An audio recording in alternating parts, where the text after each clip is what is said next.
Good evening friends, आप सभी का स्वागत है हमारे यूट्यूब चैनल सक्सेस पाथ पर। देखिए दोस्तों, आज हम एक न्यू टॉपिक के ऊपर बात करेंगे। ये टॉपिक एक क्या है, ये एक पूरी स्ट्रेटेजी है सोशल साइंस वालों के लिए। सोशल साइंस L2 वालों के लिए पूरी स्ट्रेटेजी है कि हम किन किन टॉपिक्स को पढ़ें जहाँ से कि हमारे लिए मोस्टली ज़्यादा से ज़्यादा क्वेश्चंस वहाँ से आपको मिल सके और उन क्वेश्चंस को करके और आप अपनी रीड में अपनी सफलता को क्या कर सकें, सुनिश्चित कर सकें। देखिए दोस्तों, मैं आपके लिए इस टॉपिक को लेकर के आया हूँ कि कौन से टॉपिकों से कहाँ से और कौन सी लाइन से क्वेश्चन बनने वाले हैं, वो भी मैं आपको बताने की पूरी प्रेडिक्शन रहेगी मेरी कि यहाँ से मतलब आपके लिए क्वेश्चन बनेगा।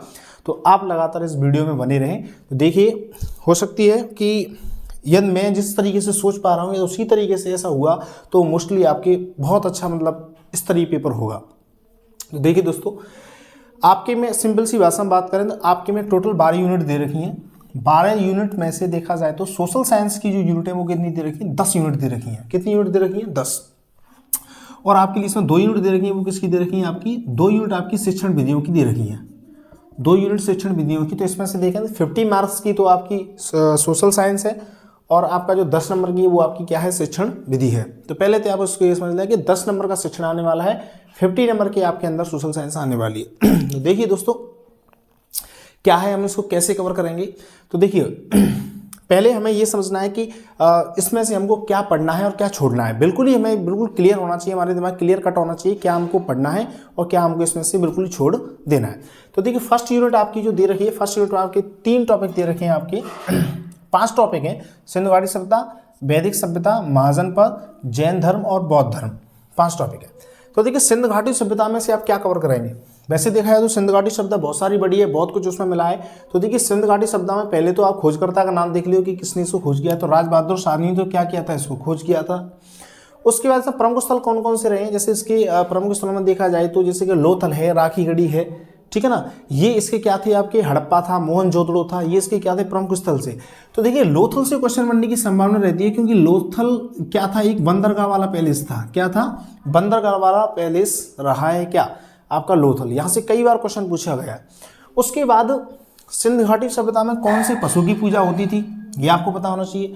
सिंधुघाटी सभ्यता में कौन से लोग कौन सी धातु से परिचित थे या कौन सी से परिचित नहीं थे, वो आपको इसमें पता होना चाहिए। और सिंधुघाटी सभ्यता की जब बात करी जाए तो वहाँ मात्र सत्तात्मक व्यवस्था चलती थी। कौन सी सत्ता चलती थी, मात्र सत्तात्मक। तो ये टॉपिक हैं, इनके बारे में थोड़ी सी आपके पास डिटेल होनी चाहिए जिससे कि आप पेपर में ये क्वेश्चन आए तो आप उसको अटेंड कर पाए। फिर उसके बाद देखिए, वैदिक संस्कृति के बारे में बात करें तो वैदिक संस्कृति में क्या है, क्योंकि सिंधुघाटी सभ्यता के बाद आती है वैदिक संस्कृति की। फिर वैदिक संस्कृति में क्या हुआ, तो वैदिक संस्कृति जब यहाँ से आई है, एक तो यहाँ क्या हुआ था, मात्र सत्तात्मक की क्या हो गया था, फिर सत्तात्मक व्यवस्था हो गई थी, ठीक है। और यहाँ एक दसराग युद्ध करके होगा, उसको आपको पढ़ना है। और इसके टाइम पर कौन कौन से दर्शन मतलब अप्लाई हो चुके थे, चारवाक दर्शन आ चुका था और सारे दर्शन आ चुके थे, उन दर्शनों के बारे में आपको थोड़ा सा देख लेना है, ठीक है। और देखिए, वैदिक काल की कुछ विदुषी लेडीज थी, है ना,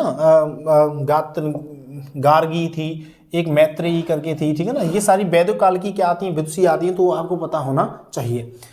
उसके बाद देखिए, महाजनपद में पहले तो आपको ये बताना कि महाजनपद कितने हैं। तो महाजनपद कितने हमारे 16 महाजनपद है। अब 16 जो महाजनपद हैं उनकी आपको राजधानी याद होनी चाहिए। यहाँ से क्वेश्चन बनता है, क्वेश्चन यहाँ से बनता है कि 16 महाजनपद और उनकी क्या राजधानियाँ।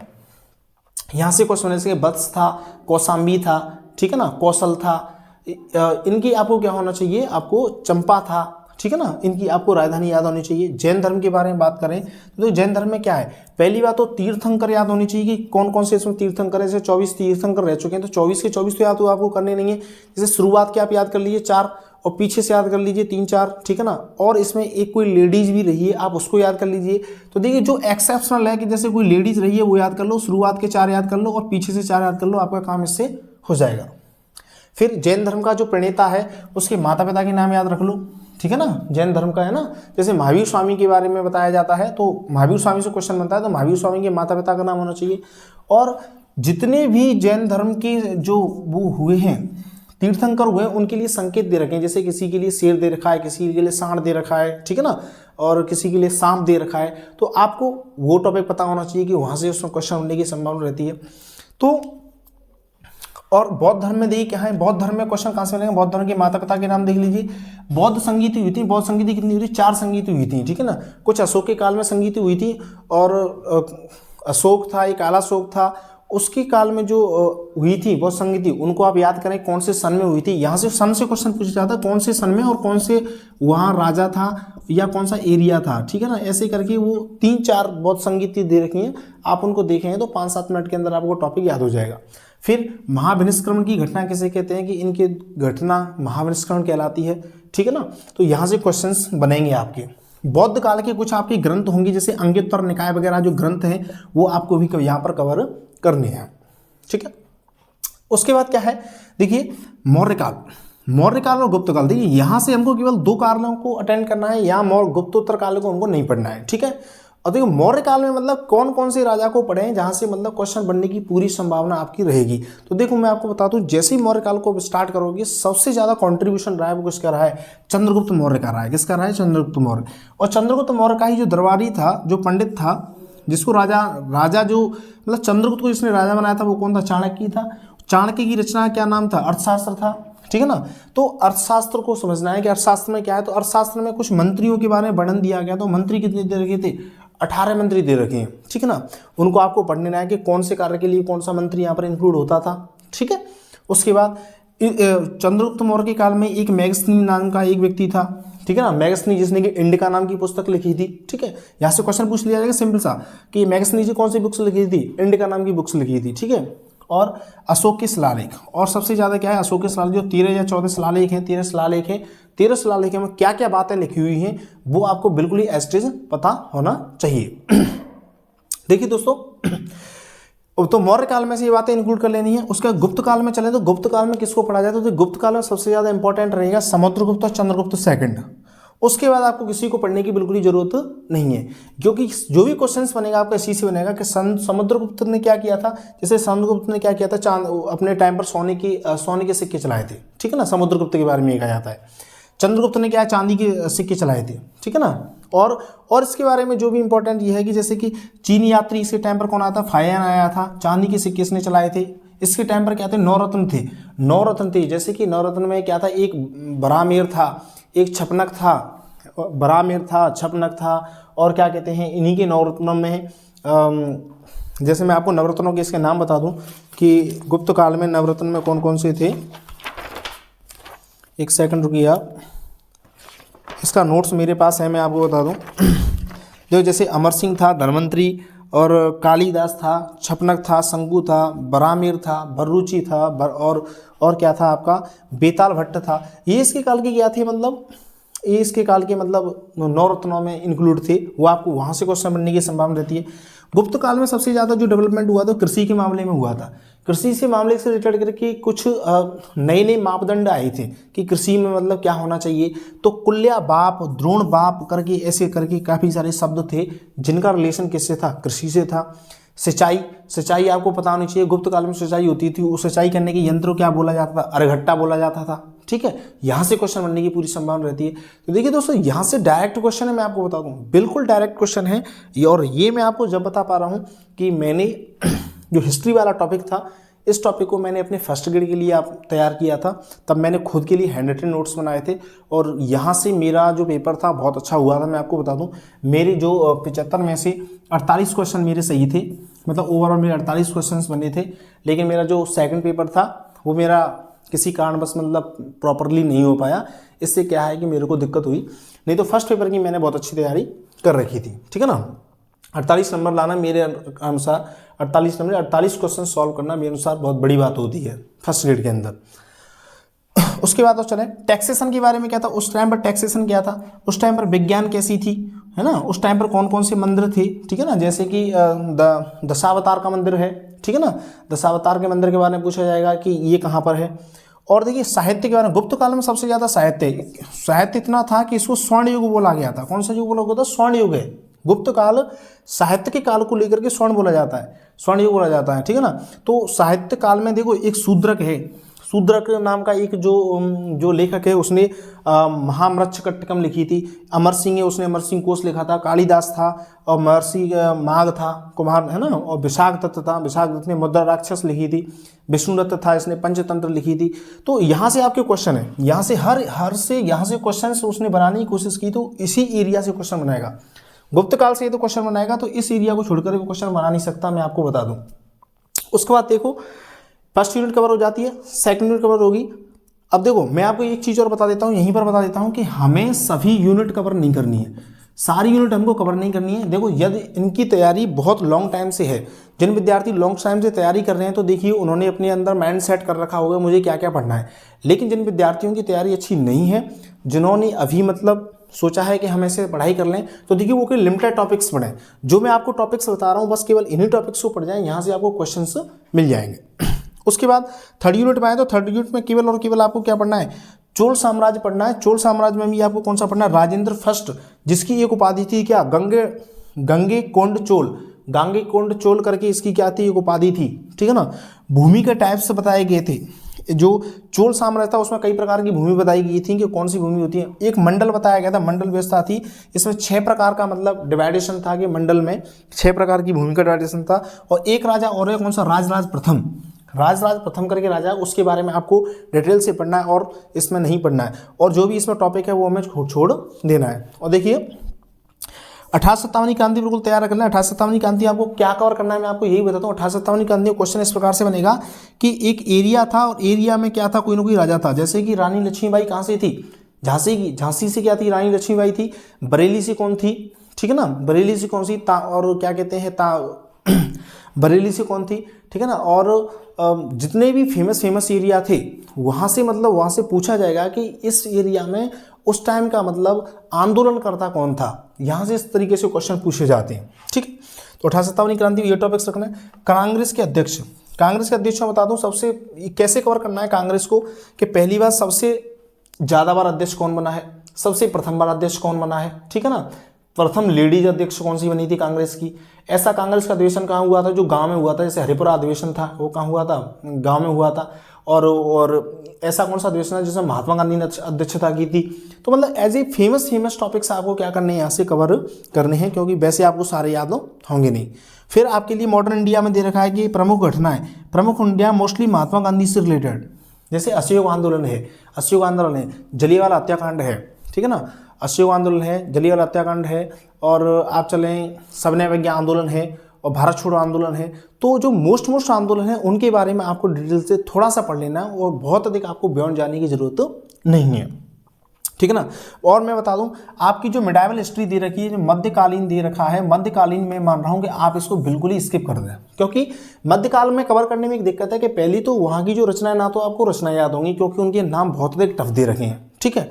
दूसरी बात क्या है कि ये ट्रेंडिंग रही है कि वहाँ से जो क्वेश्चंस बनने की संभावना भी कम रहती है, क्योंकि यहाँ से काफ़ी सारे आपके क्वेश्चंस पहले से ही बन जाते हैं। और या तैयारी किसी की अच्छी है तो वो वहाँ से भी कवर करे, लेकिन तैयारी जिनकी थोड़ी सी कमजोर है तो मैं कहूँगा कि वो मिडाइवल इंडिया को, जो मुगल काल वाला सिस्टम है, उसे आप क्या करते हैं, स्किप कर दें। भक्ति आंदोलन को क्या करते हैं, आप स्किप कर दें, ठीक है। उसके बाद देखें ज्योग्राफी में, ज्योग्राफी में नंबर बना सकते हैं। ज्योग्राफी में सौरमंडल मतलब हमने सातों जो अपने 8 ग्रह सूर्य है, चंद्रमा है, पृथ्वी, इसके बारे में थोड़ी सी डिटेल होनी चाहिए। जैसे कौन से ग्रह को क्या कहा जाता है, ठीक है ना। शनि ग्रह के बारे में क्या बताया गया है, ठीक है ना, कि रिंग्स किस ग्रह के पास होती हैं। पृथ्वी को मतलब ग्रीन ग्रह को क्यों कहा जाता है ना। तो इस प्रकार से आपको क्वेश्चन समझ लेना कि कौन से ग्रह के बारे में स्पेशल मतलब बातें क्या कही है वो आपको कवर कर लेना है। वायुदाब की पेटियां, जैसे वायुदाब पवन के बारे में बताया गया कि पवन की कई सारी पेटियां होती हैं, उन्हें आप पढ़ लें, ठीक है ना। चक्रवात में कुछ नाम है कि स्पेशल एरिया, जैसे कि अमेरिका में आएगा तो टाइफून कहेंगे, कहीं इसको बिलीविली कहा जाता है, कहीं इसको हैरिकेन कहा जाता है। तो कौन से एरिया में क्या कहा जाता है वो आपको पता होना चाहिए, वहाँ से आपसे क्वेश्चन सम्मिलित करने के लिए पूछा जाएगा। और देखिए एक आपके लिए महासागरीय धारा करके टॉपिक है। महासागरीय धाराएं आपको कवर करनी है। महासागरीय धारा में ठंडी धारा कौन सी है, गर्म धारा कौन सी है, ठीक है ना। और जैसे हम कहें कि उत्तरी प्रशांत सागर के करीब कौन सी आती है, जापान के समीप कौन सी आती है, जैसे गल्फ स्ट्रीम वगैरह हैं जो बहुत फेमस धाराएं हैं, वो आप क्या कर लें, कवर कर लें, वहाँ से हर साल क्वेश्चन पूछा जाता है। ज्वालामुखी है, ज्वालामुखी मतलब ज्वालामुखी मतलब ऐसे ज्वालामुखी हैं जो प्रेजेंट टाइम में एक्टिव हैं। सबसे ऊंचे पर्वत पर ज्वालामुखी जैसे माउंट कोटोपैक्सी वगैरह है, ठीक है ना, वो आपको बिल्कुल कवर कर लेने हैं। कुछ कुछ जो मोस्ट इंपॉर्टेंट हैं वहाँ से आपको कवर कर लेना है।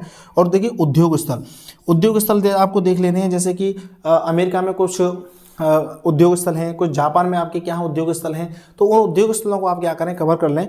और जैसे अमेरिका के, जापान के और ये विदेशों के मतलब, और इंग्लैंड के, जैसे मैनचेस्टर कहाँ पर है, ऐसे करके क्वेश्चन आपसे पूछा जाएगा, इनको करें। उसके बाद देखिए एक टॉपिक है 4th एंड जो 5 यूनिट दे रखी है वो आपकी पॉलिटिकल साइंस से रिलेटेड। और देखिए दोस्तों पॉलिटिकल साइंस को रिलेटेड लेकर के मैं ये कहूँगा कि जिनकी तैयारी है वो इस टॉपिक को मतलब पढ़ लें, कोई दिक्कत नहीं है। लेकिन मतलब जिन बच्चों ने तैयारी नहीं की है तो वो इसको स्किप कर दें, हाँ बिल्कुल ही स्किप कर दें। क्योंकि मैं आपको बता दूं पॉलिटिकल साइंस में ये दे रखा है आजकल कि इतना तो लेंदी क्वेश्चन आ रहा है, और पॉलिटिकल साइंस अब फैक्चुअल ना आकर के बिल्कुल अंडरस्टैंडिंग बेस्ड आ रही है। जैसे फिलहाल में जो अभी जो 2 तारीख को आरएस का पेपर हुआ था उसमें ही आप देख लो कि कितनी टफ पॉलिटिकल साइंस पूछी गई थी। और फर्स्ट ग्रेड के 2-3 साल से जितने पेपर आ रहे हैं वहाँ भी आप देख लो पॉलिटिकल साइंस इतना टफ स्तर पूछा जा रहा है जिसकी कोई सीमा नहीं है, ठीक है ना। तो जिन बच्चों ने मतलब पहले से तैयार कर रहा है तो कोई दिक्कत ही नहीं है, वो उसको अटेंड करेंगे ही करेंगे, ठीक है ना। और जिन बच्चों ने मतलब तैयार नहीं कर रखा है तो इसके चक्कर में वो नहीं पढ़े, ठीक है ना, इसके चक्कर में नहीं पढ़े। हम केवल देखो 1 यूनिट 2 3 4 और 1 5 यूनिट ये है, और 2 यूनिट हमारी ये है, 5 और 2 7। हम केवल 7 यूनिट तैयार करेंगे और 7 यूनिट का एवरेज मान के चलें तो हमारा कितना नंबर होता है, 35 नंबर होते हैं। कितने नंबर होते हैं, 35 नंबर होते हैं, ठीक है ना। हमें 35 की एक्सपेक्टेशन भी ना करके हमको केवल यहाँ पर के 25 नंबर या 20 नंबर लाने की आवश्यकता है। केवल हम क्या लेके आते हैं, 20 नंबर लेके आएंगे। क्योंकि मैं आपको बता चुका हूँ कि 60 to 70, क्योंकि हमने बताया आपको कि 60 मतलब 55 से लेकर के 60 का जुगाड़ तो आपका शिक्षण विधि वगैरह से ही आप कर लोगे, है ना, शिक्षण विधि से आपका हो जाएगा। उसके बाद आपकी इसमें कौन सी सब्जेक्ट आ रही है, हिंदी भी आपकी इंक्लूड हो रही है, फिर आपकी इसमें संस्कृत भी इंक्लूड हो रही है, फिर आपकी सोशल साइंस सब्जेक्ट है ये भी आपकी इंक्लूड हो रही है।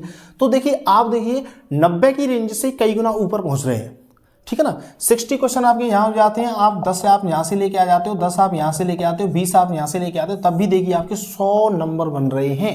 आपके कितने बन रहे हैं, आपके 100 क्वेश्चन आपके बन जाएंगे, ठीक है ना। तो आपका 90 कहें या 82 कहें या 85 कहें, इसके पास आपका क्या हो जाएगा, क्लियर हो जाएगा। तो ठीक है दोस्तों, मैं आपको बता दूं कभी कभी क्या है कि बहुत अधिक पढ़ने से ज़्यादा बेटर है कि कुछ उन टॉपिक्स को हम छोड़ भी दें। हमको ये पता होना चाहिए क्या तो पढ़ना है, ठीक है ना, और क्या नहीं पढ़ना है। यदि ये हमको पता चल जाए तो हमारा जो सिलेक्शन है, हमारी जो पढ़ने की जो रफ्तार है वो क्या हो जाती है, तेज हो जाती है। और हम क्या करते हैं, बिल्कुल प्रॉपरली हम क्या कर सकते हैं, अपने लक्ष्य को भेद सकते हैं, ठीक है ना। तो दोस्तों आप इस बात को कवर करें और घबराने की आप बिल्कुल भी जरूरत नहीं है। आप बिल्कुल पॉजिटिव बेस से काम करें।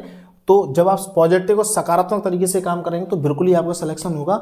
और देखिए अभी आपके 10 से 15 दिन रह रहे हैं, 10 से 15 दिन में आप सब कुछ छोड़ करके आप क्या करें, केवल और केवल पढ़ाई करें।